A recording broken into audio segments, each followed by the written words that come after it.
I've been out with a broken nose, and now they think that they are untouchable again because they have the numbers. Rhea Ripley shock return. Liv Morgan's stalker finally exposed. You won't believe Ripley's message. The November 14 edition of Friday Night SmackDown opened with an electric atmosphere as Rhea Ripley and Sky made their way to the ring, picking up the pieces from the chaos that had erupted on Monday's Raw. Earlier in the week, Charlotte Flair and Alexa Bliss had suffered a shocking defeat at the hands of the Kabuki Warriors, losing their tag team titles in a match marred by the interference of Lash legend and Nia Jax. The aftermath of that contest had turned chaotic, with tempers flaring and a massive brawl threatening to spill over, but the situation was quickly stabilized with the arrival of Ripley and Sky. Both former women's world champions entered with purpose, exuding confidence and authority, signaling that they were not there merely to observe the carnage, but to take control of the narrative and send a powerful message to the WWE Universe.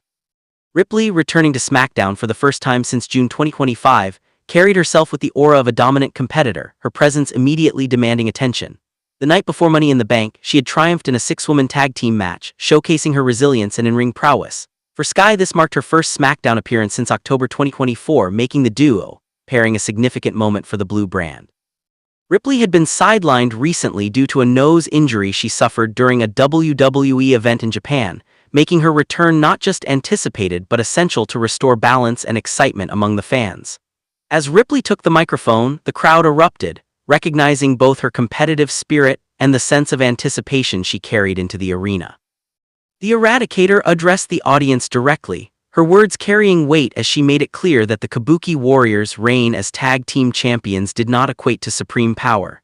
Ripley and Sky emphasized that titles alone did not determine dominance and that the duo, alongside their allies, were prepared to challenge any notion of invincibility. The intensity of their message was heightened as Ripley spoke about Jax and Legend, acknowledging that the more opponents they had to face, the greater the challenge, yet framing it as an opportunity rather than a threat. Her tone conveyed both confidence and an unyielding desire to prove that they were not just participants but a force to be reckoned with in the women's division. In a moment designed to escalate the energy in the arena, Ripley introduced the remaining members of their team, and the anticipation hit a fever pitch when Flair and Bliss made their entrances. The crowd's response was instantaneous, a tidal wave of cheers and chants filling the arena, reflecting the magnitude of the moment and the intensity of the WarGames energy that now permeated the night. The sight of the former tag team champions reunited with Ripley and Sky created a powerful visual and emotional surge, as fans sensed that something significant was about to unfold.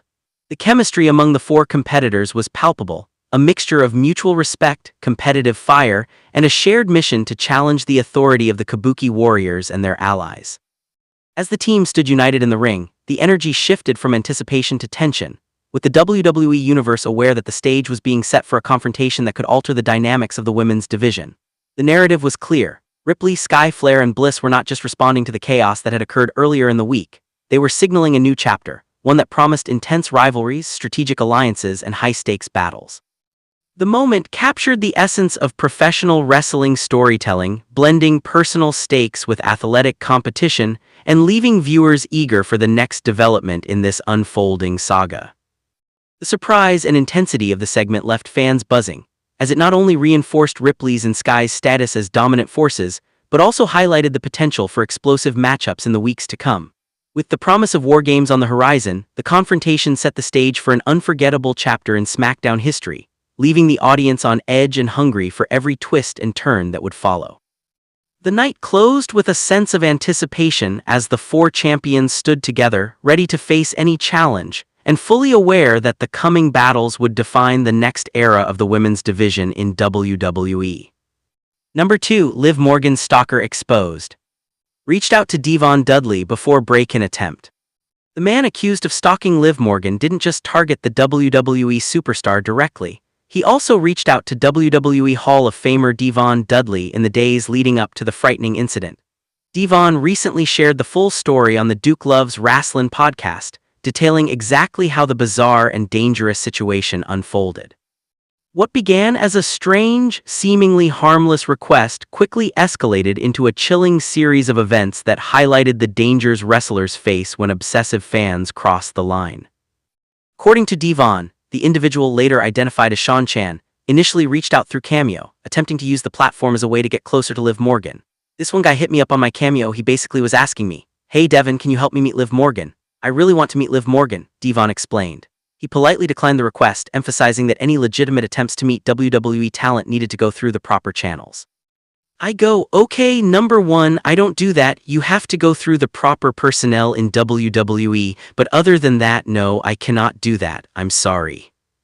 Instead of backing off, the man became increasingly agitated and delusional, insisting that he and Liv were destined to be together. His behavior quickly turned unsettling. And then he proceeds to get mad. "You know, that's **ed up, you don't care that me and Liv are gonna get married one day." I go, "Bro, please tell me you're joking," Devon recalled. The stalker's response was even more alarming. "No, I'm not joking. Liv is my soulmate and we're gonna. She just doesn't know it yet, Devon." And I said, I had to look at myself in the mirror. I said, "Devon, you are out of your mind going back and forth with this idiot. End this conversation now." And I just blocked him. Devon understood immediately that the situation had the potential to escalate into real danger. He took it seriously and alerted both WWE officials and Liv Morgan herself. When he showed Liv a picture of the man, she confirmed that he had been a persistent problem. I showed the picture to Liv and Liv was like, "Oh yeah, I know him. He's been bothering me, stalking me for a long time now." Despite being blocked, the man continued to reach out. This time using Instagram to make more direct threats and suggest that he intended to prove his love in person. Recognizing the severity of the situation, Devon contacted WWE's John Cone immediately, emphasizing the urgency of the threat and the need for security measures. "Yeah, I'm gonna go meet Liv. I'm gonna show you, Devon, that she loves me," he recalled the man saying. Devon responded quickly, ensuring WWE was aware of the potential danger and that Liv's safety was prioritized. Ultimately, Chan's obsession culminated in an arrest earlier this year after he attempted to break into Liv Morgan's home carrying an air rifle and leaving a note. He later showed up at the Performance Center, leading to federal charges including burglary and interstate stalking. Devon confirmed the outcome during the podcast, stating, "He was arrested earlier this year. He attempted to break into Liv's home and he had an air rifle and he left a note. And then he showed up to the Performance Center charged with burglary and interstate stalking. You were 100% right, bro. This guy was completely off his rocker." Sean Chan was formally indicted on one count of interstate domestic violence and remains in federal custody. His trial has now been delayed until January 2026 following requests for further psychiatric evaluation. Devon's account sheds light on the early warning signs that were present long before the situation escalated into criminal activity. His story underscores the importance of taking red flags seriously, maintaining open lines of communication with talent, and ensuring that wrestlers are protected when obsessive fans cross boundaries.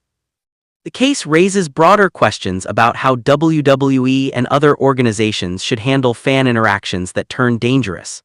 While wrestlers often build connections with fans through social media and appearances, situations like this demonstrate the need for vigilance, proactive security measures, and swift action when behavior crosses the line. The experience serves as a reminder of the real-world risks wrestlers face, even from individuals who initially appear harmless, and the crucial role that awareness and precaution play in keeping talent safe.